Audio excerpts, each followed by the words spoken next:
लाल चंदनची तस्करी करावासाठी आता एकच माणूस आपल्या कामात येऊ शकते, पुष्पा भाऊ.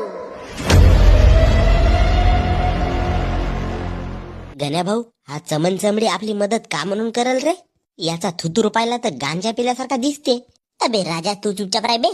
पुष्पा भाऊ, नाक्यावर पोलीस आहे, आपल्याला माल नाक्याच्या बाहेर काढावाचा आहे. याले का जमल गण्या भाऊ? नाकाच्या बाहेर शेमडा नाही काढू शकत तर नाकाच्या बाहेर माल का काढेल? पुष्पा नाम सुन के बाई समझी क्या?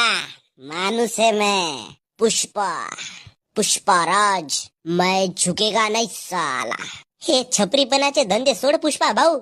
एवढा मोठा हिरो माणूस छपरी सारखा वागते. तुला पहिलंच म्हणलं होतं गण्या भाऊ का कोणत्या पुष्पी फुष्पीचा काम नाही म्हणून. अबे तुम्हाला या ग्रुप मध्ये कोणी बे ऍड केला? मी एवढा मोठा हिरा हो, मला कवडी भरची इज्जत तर देवा बे. आता माझा डोकसा गरम झाला. आता मला एक गरम